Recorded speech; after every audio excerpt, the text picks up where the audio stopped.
मंडळी, तर मी आज तुम्हाला दाखवणार आहे रवा केकची पूर्ण रेसिपी.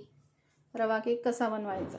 तर मी इथं घेतला आहे 1 वाटी रवा. याच्याने परफेक्ट असा अर्धा किलो रवा केक तयार होतो. अर्धी वाटी साखर, टूटी फ्रूटी, तेल, नंतर वेलची पावडर, दूध, दही, बेकिंग पावडर, मिल्क पावडर, सोडा आणि आहे व्हॅनिला इसेन्स हवा, पण मी मावा इसेन्स टाकते कारण मावा इसेन्सने अजून रवा केकची टेस्ट खूप छान येते. आणि थोडासा कलरसाठी आपण येलो कलर वापरणार आहोत.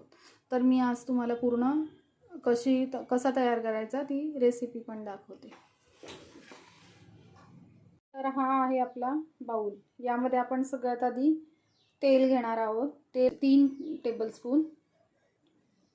नंतर त्यामध्ये आपण टाकणार आहोत 1 वाटी, छोटी 1 वाटी दही.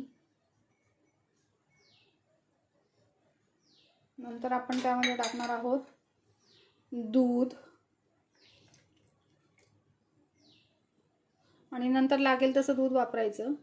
आणि त्यामध्येच आपण टाकणार आहोत जी घेतली आहे आपण बारीक पिठी साखर, ती अर्धा वाटी पिठी साखर. आणि हे चांगलं सगळं मिश्रण मिक्स करून घ्यायचं. स्पॅच्युलाच्या साहाय्याने एकजीव करून घ्यायचं. एकदम सगळ्या गुठळ्या वगैरे सगळं एकदम छान अशी साखर मेल्ट होईपर्यंत आपण छान मिक्स करायचं. विस्कच्या साहाय्याने आपण एकदम एकजीव करून घेतलं. यामध्ये एकही गुठळी वगैरे काहीच नाही आहे. आता आपण यामध्ये टाकणार आहोत आपण जो घेतला आहे तो बारीक रवा.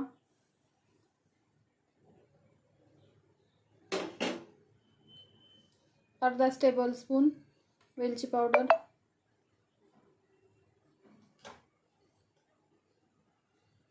2 टेबलस्पून मिल्क पावडर आणि थोडीशी टूटी फ्रूटी. हे सगळं आपण थोडं मिक्स करून घेऊ. आणि थोडी आपण डेकोरेशनला टूटी फ्रूटी शिल्लक ठेवायची आहे. आणि हे पण सगळं विक्सच्या साहाय्याने मिक्स करून घ्यायचं. एकदम एकजीव झालं खूप सुंदर असं. हे सगळं मिश्रण छान असं मिक्स करून घ्यायचं. मिश्रण थोडं घट्ट वाटत असेल तर जसं लागेल त्यानुसार आपण थोडं आपलं दूध वापरायचं.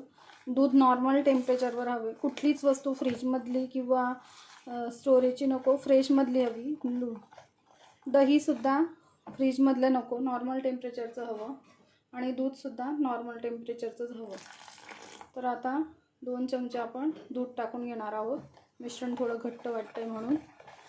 आणि या प्रकारे असं छान असं मिक्स करून घ्यायचं. सगळं एकजीव होतं आणि केक खूप सुंदर असा तयार होतो. तर आपण त्यामध्ये 2 थेंब मावा इसेन्स टाकणार आहोत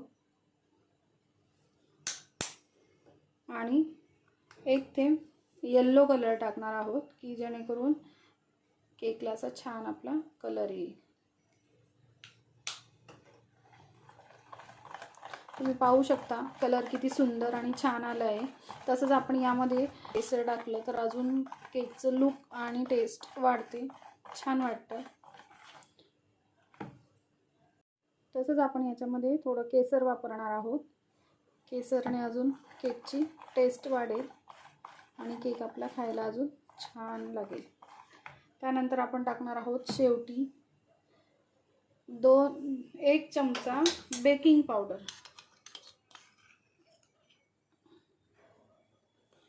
1 चमचा बेकिंग पावडर आणि 1/4 स्पून बेकिंग सोडा. आणि हे पण आपल्याला थोडं दूध टाकून ॲक्टिव्ह करून घ्यायचं. जर सोड्यावर दूध टाकलं तर लवकर हे होतं, फर्मेंट होतं. ते बघा किती छान असं फुललं आहे. आणि आपण ते छान आता मिक्स करून घेऊ. आपला केक एकदम फ्लफी, सॉफ्ट आणि छान तयार होईल.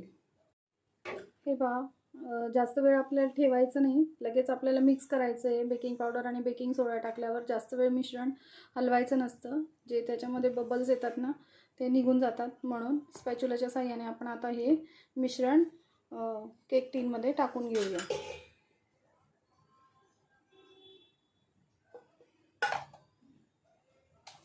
मी आधीच केक टिनला थोडं तेल आणि बटर पेपर लावून ठेवला होता. आता आपण हा छान असा याच्यामध्ये केक टिनमध्ये ओतून घेऊया. आणि केक टिनमध्ये ओतल्यावर ओव्हनमध्ये 30 ते 35 मिनिट आणि गॅसवर जर करायचं असेल तर गॅसवर 35 ते 40 मिनटं या केकला व्हायला लागतात. केक खूप सुंदर होतो. एकदा तुम्ही ट्राय करून बघा आणि रेसिपी आवडल्यास माझ्या चॅनलला लाईक शेअर सबस्क्राईब करायला विसरू नका. आता आपण जी टुटी फ्रुटी राहू दिली होती ती थोडीशी आपण मैद्यामध्ये मिक्स करायची आणि मग वरतून गार्निशिंगला वापरायची. मग ती केकला खाली बसत नाही, वरती दिसते आणि छान लागते, म्हणजे छान दिसतो केक.